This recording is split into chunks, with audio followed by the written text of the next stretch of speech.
Programme में आगे बढ़ते हैं और बात करते हैं कुछ सेहत के हवाले से। और जैसा कि हम सब जानते हैं, हमारी ज़िंदगियों में टेंशन, स्ट्रेस जो है भरपूर तरीके से शामिल होता जा रहा है और दिन ब दिन बढ़ता जा रहा है। इस स्ट्रेस को तो हम अपने चाहते हुए तो कम नहीं कर सकते हैं, लेकिन मैं हमेशा से कहती हूँ जिन चीज़ों पर हमारा बस नहीं चलता, ना उनको ना सोचा जाए, ना उनके लिए कुछ ऐसा किया जाए जो हम कर सकते हैं। सिर्फ इतना है, जो कोशिश है किसी काम को सीधा करने के लिए, अपने काम में बरकत के लिए हम ऐड काउंट कर सकते हैं, सिर्फ वही देखी जाए तो मुझे लगता है बहुत सारी चीज़ें हल हो सकती हैं और इसको हम आगे लेकर चल सकते हैं। लेकिन इसके साथ साथ कुछ नुकसान जो हमें ज़ाहिरी तौर पर देखने को मिलते हैं, हमारे बाल झड़ते हैं, हमारी सेहत किस तरह से ख़राब हो जाती है, जो स्ट्रेस है हमारे चेहरे पर नज़र आना शुरू हो जाता है।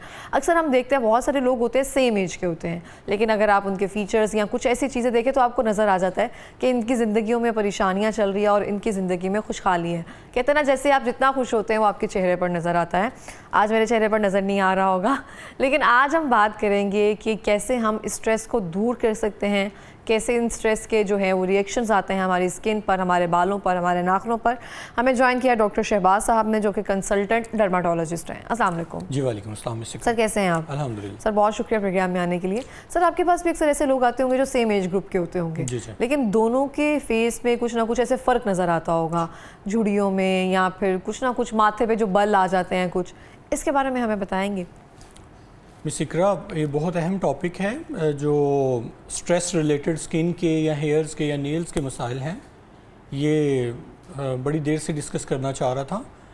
आपने जैसे बात की, बाज़ लोग जो हैं वो 60s में पहुंच जाते हैं, 70s में पहुंच जाते हैं, उनके चेहरे पे बल एक भी नहीं आता। और बाज़ लोग जो होते हैं वो 40s में उनके चेहरे पे बल आना शुरू हो जाते हैं, स्किन ढलकना शुरू हो जाती है। तो स्ट्रेस जो है वो हमारी स्किन को और बालों को, हेयर्स को उतना ही मुतासिर करता है जितना वो इंटरनली हमें जो है तंग करता है।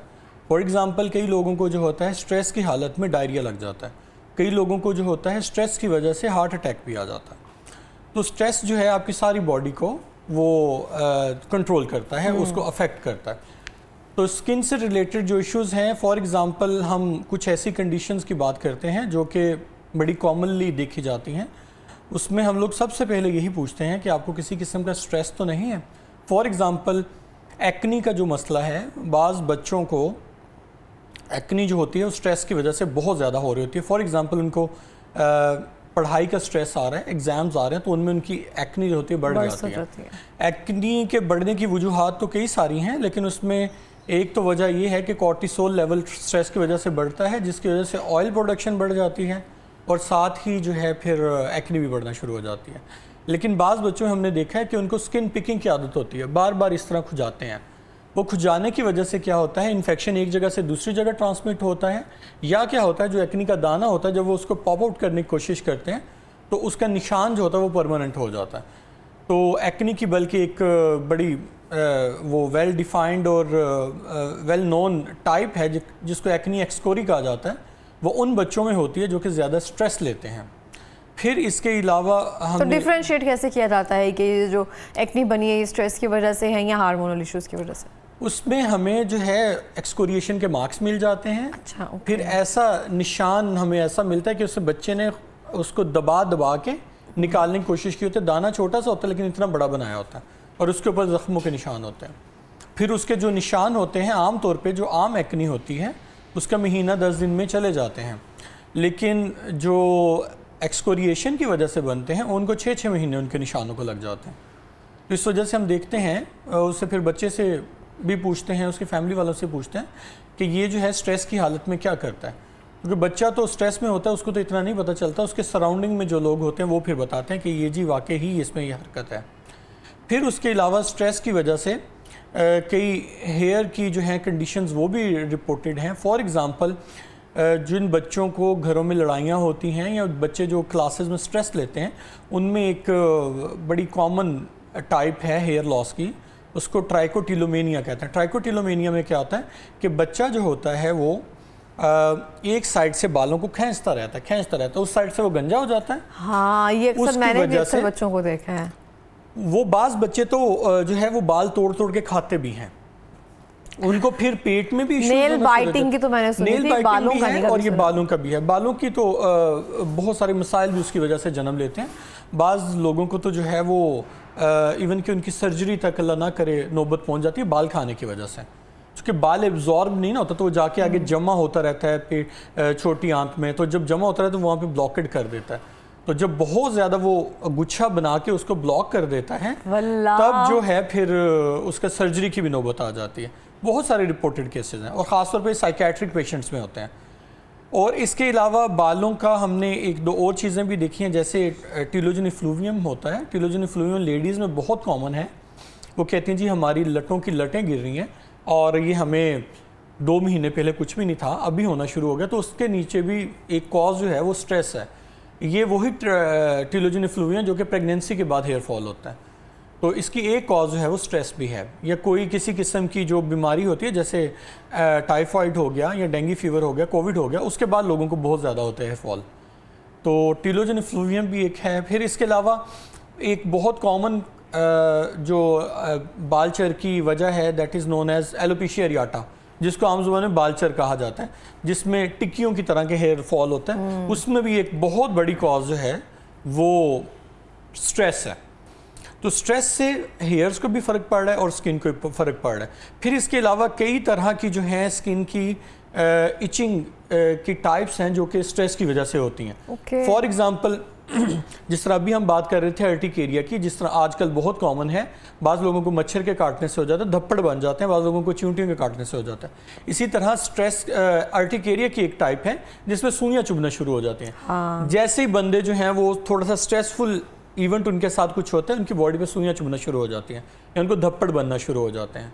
फिर एक स्ट्रेस की बहुत कॉमन कॉज है जो कि एक इचिंग की एक बहुत कॉमन जो वजह जो कि स्ट्रेस से रिलेटेड है, that is known as neurotic excoriations उनको कहते हैं, या उनको जो है हम प्रूराइगो नोडुलैरिस कहते हैं। इतने इतने बड़े जो हैं दाने बन जाते हैं टांगों पे।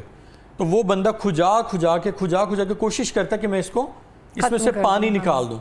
स्किन को वो बहुत ज़्यादा खुजाता है, कहता है डॉक्टर साहब मुझे उस वक्त बहुत ज़्यादा मज़ा आता है जब मैं खुजली करता हूँ। तो वो भी स्ट्रेस रिलेटेड होता है। उसका भी इलाज बाज़ औक़ात हमें स्ट्रेस प्लस जो है स्किन दोनों चीज़ों को इन्वॉल्व करके करना पड़ता है। तो इस वजह से ये जो स्किन की कंडीशंस हैं इनमें डर्माटोलॉजी प्लस साइकोलॉजी या साइकेट्री दोनों इन्वॉल्व होती हैं।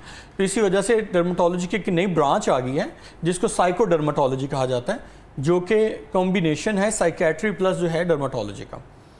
तो आगे आगे जैसे हम बढ़ते जाएंगे हमें पता चलता जाएगा कि कैसे जो है कुछ ऐसे एस्थेटिक्स के ले लें। एस्थेटिक्स के कई जो हैं वो प्रॉब्लम्स हैं, जैसे for example body dysmorphic syndrome होता है। बॉडी डिस्मॉर्फिक का मतलब कि आपका चेहरा जो है आपको अच्छा नहीं लग रहा, आप बार बार प्रोसीजर्स करवा रहे हैं, आप कह रहे हैं मेरे ये चेहरा जो है, मेरा ये लिप जो है वो छोटा है, ये बड़ा है, या मेरा ये साइड जो है पिचकी हुई है, ये जो है वो नॉर्मल है, या मेरी नोज़ की मुझे जो है शेप अच्छी नहीं लग रही, ये बॉडी डिस्मॉर्फिक सिंड्रोम होता है। तो ये भी जो है एक साइकेट्री की एक वेल नोन टर्मिनोलॉजी है। फिर इसके अलावा कई लोग जो होते हैं उनसे हम जब बात करते हैं तो वो कहते हैं जी हमें ऐसा महसूस हो रहा है जैसे हमारी बॉडी के ऊपर चींटियाँ चल रही हैं या हमारी बॉडी के ऊपर कीड़े चल रहे हैं। तो ये भी जो है एक साइकेट्री का और डर्माटोलॉजी का कंबाइंड जो है वो एक डिसऑर्डर है। इसी तरह कई और सारे आते हैं। बाज़ औक़ात तो हमारे लिए इतना मुश्किल हो जाता है कि फॉर एग्जांपल एक एस्थेटिक्स का एक पेशेंट आया है, वो कह रहा है जी कि मुझे ये मसला है। हम उसको समझाने की कोशिश करते हैं कि दिस इज़ क्वाइट नॉर्मल, कि आपकी फेस की एक साइड दूसरी से थोड़ा बहुत जो होती है वो डिफ़र कर सकती है, क्योंकि हमारी जो सोने की डायरेक्शन होती है, बाज़ लोग इस साइड पर सोते हैं या बाज़ लोगों को आदत होती है कि ऐसे हाथ रख के बैठते हैं, तो वो साइड जो होती है थोड़ी सी पिचकी हो सकती है, या उस साइड पे आपकी थोड़ी सी जो मसल डेवलपमेंट है वो कम हो सकती है दूसरी साइड की निस्बत। तो हम उनको समझाने की कोशिश करते हैं, लेकिन वो फिर कोशिश करते हैं कि इसको फिलर से, बोटॉक्स से या थ्रेड से करेक्ट करने की कोशिश करें। फिर उसमें भी आपको करेक्शन जो होती है 100% नहीं मिलती है। तो फिर वो आपका दिमाग उस चीज़ में खाते हैं कि ये थोड़ा सा रह गया, इतना रह गया, वो रह गया। तो जो मेंटल स्ट्रेस है या मेंटल डिसऑर्डर्स हैं, they do affect your skin और इसके अलावा हेयर्स। फिर हमने जैसे आप बात कर रही थी कि नेल बाइटिंग जो है वो एक स्ट्रेस की बहुत बड़ी अलामत है। जो भी बच्चा हमें जिसमें शुबा हो कि इसको स्ट्रेस है तो हम उसके नेल्स देखते हैं, ख़ास तौर पे छोटे बच्चों में 5-6 साल की उम्र से लेकर 10 साल की उम्र में वो नेल बाइटिंग करते हैं। उनके नेल फोल्ड्स जो होते हैं, और जो बड़े नेल बाइटिंग कर रहे होते हैं, वो बड़ों का भी जो है वो स्ट्रेस रिलेटेड होता है या उनकी फिर आदत बन चुकी होती है। बच्चों में हम लोग उनके फोल्ड्स देखते हैं, बड़ों में भी फोल्ड्स देखते हैं कि बाज़ लोग फोल्ड्स को चबा चबा के उतारते हैं। बाज़ लोग जो हैं नेल्स उनके जो होते हैं छोटे रह जाते हैं, बाज़ लोग जो हैं उनके हम उधर से पकड़ते हैं कि उनके नेल्स जो हैं ख़राब हो गए हैं। बाज़ उनका जो नेल का अगला हिस्सा होता है उसको उन्होंने चबाया होता है, उसकी वजह से उनकी डेवलपमेंट नेल की ख़राब हुई होती है।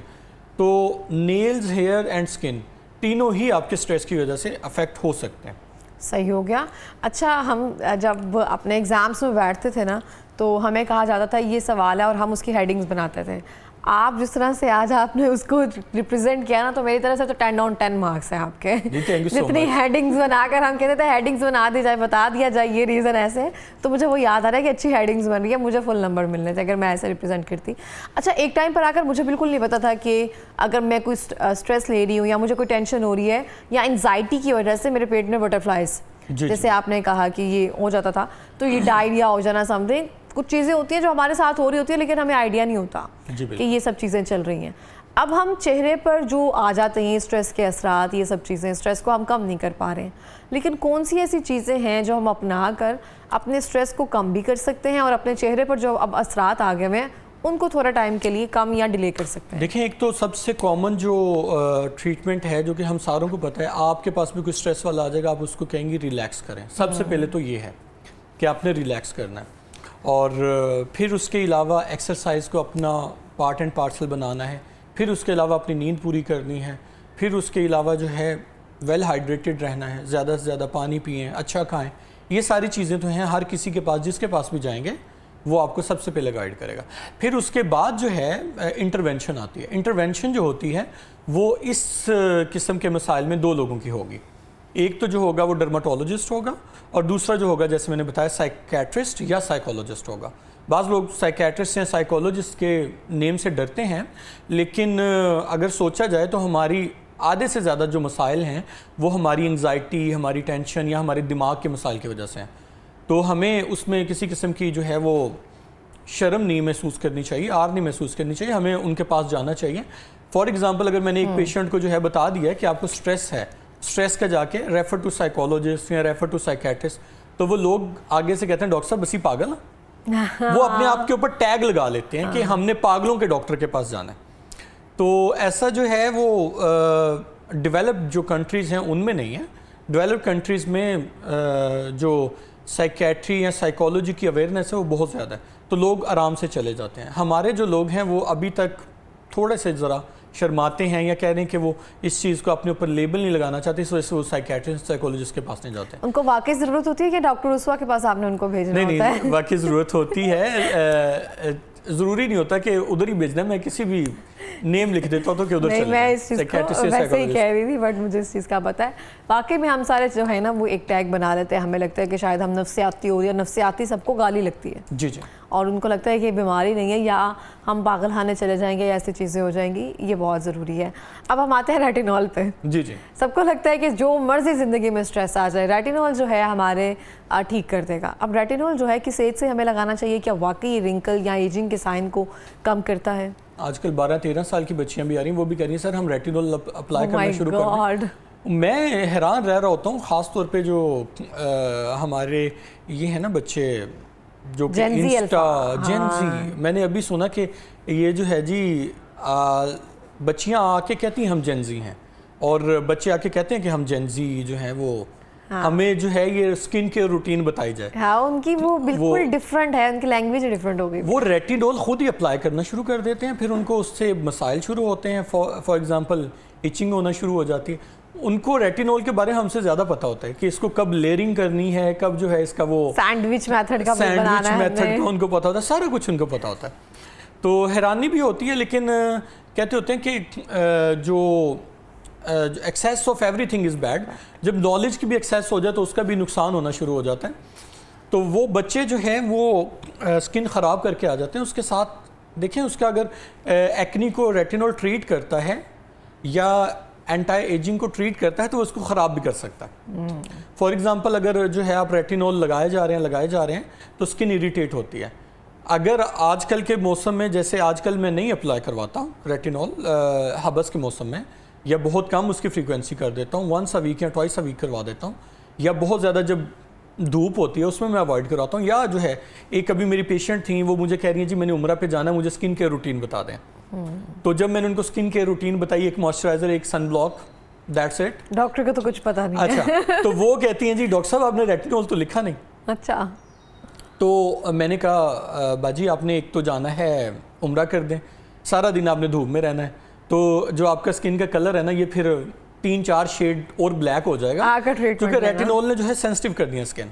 उसके साथ आप उस तरह फुली कवर नहीं कर सकते, या तो आप ये है कि फिर नकाब करें, पूरा जो है वो हिजाब करें, ताकि आपकी जो स्किन है वो इरिटेट ना हो सनलाइट से, यूवी लाइट से। तो जो रेटिनॉल है दैट डिपेंड्स कि आप किस तरह का काम करते हैं। आपके आउटडोर एक्टिविटीज़ तो नहीं है, आपने 24 घंटे अगर तो एसी में रहना है, गाड़ी में आपने ट्रैवल करना है, then you can apply daily. लेकिन आप ज़्यादातर हम लोग रिकमेंड करते हैं कि थ्राइस वीकली जो है वो अप्लाई किया जाए। फिर वो रेटिनॉल पे भी डिपेंड करता है कौन सा है, ट्रेटिनोइन है या डेपलिन है, कौन सा देना है, टजेरोटीन है, कौन सा देना है, उसकी स्ट्रेंथ पे डिपेंड करता है। फिर आपकी स्किन के टेक्सचर पे डिपेंड करता है। स्किन का टेक्सचर अगर बहुत थिन आउट हो चुका है तो रेटिनॉल जो है वो उसकी हम कम से कम क्वांटिटी लगवाते हैं। फिर ये चीज़ें आती हैं जैसे या सेंसिटिव स्किन में, जैसे सैंडविच मेथड हो गया, या उसको उसके साथ मिला के लगाते हैं दूसरा मॉइस्चराइज़र के साथ। लेकिन कुछ लोगों की आदत भी बन जाती है ना, वो बात करते हुए माथे पे बल डाल लेना, ये सब चीज़ें करना, उससे भी वो फाइन लाइंस जो है वो फाइन लाइंस थोड़ी बहुत बेहतर हो जाती हैं, लेकिन it takes around 6 months. 6 months में जाके आपको विजिबल डिफरेंस नज़र आता है, बेशक वो एक्ने का पेशेंट हो या फाइन लाइंस का पेशेंट हो। रिंकल्स आना वो कोई बुरी बात नहीं है, रिंकल्स आपके अल्लाह ताला ने एक्सप्रेशंस के लिए पैदा किए हैं। अगर एक बंदा बिल्कुल जो है मास्क लाइक फेस हो जाएगा, वो एक्सप्रेस ही नहीं कर सकता अपने आप को, उसको गुस्सा आया है, उसकी खुशी या गमी है, वो एक्सप्रेस ही नहीं कर सकता। तो इस वजह से रिंकल्स को थोड़ा सा हमें लाइटली लेना चाहिए। हम लोग इनके पीछे पड़ गए कि बोटॉक्स बोटॉक्स बोटॉक्स, हमने रिंकल्स ख़त्म करने हैं। हर चीज़ का ख़त्म करना सोल्यूशन नहीं होता। आपको याद होगा शायद वो बहुत कंट्रोवर्शियल एक मूवी चली थी, एक बार देख लीजिए, वो एक डायलॉग समथिंग था, तो वो बिल्कुल बोटॉक्स फेस के साथ था, वो उसमें कोई किसी तरह का एक्सप्रेशन नहीं था, और अभी तक उसके मीम्स बनते हैं। जी बिल्कुल। तो हर चीज़ जो है वो एक हद के अंदर अच्छी लगती है, अगर एक्सेस में चले जाएंगे तो वो बैड हो जाएगी। इस वजह से रेटिनॉल का यूज़ हो या बोटॉक्स का यूज़ हो, वो हल्का हाथ रख के करना चाहिए। Thank you so much doctor Shahbaz programme में आने के लिए। और मैं भी यहाँ पे यही कहना चाहती हूँ, excess of everything is bad, वो चाहे लोगों की है, चाहे स्किन केयर की है, चाहे सोचने की है, लेकिन बस पैसों की एक्सेस जो है ना वो कभी बैड नहीं हो सकती। यहाँ पे आकर मैं ये कहूँगी। मिलते हैं ब्रेक के बाद, हमारे साथ रहिए।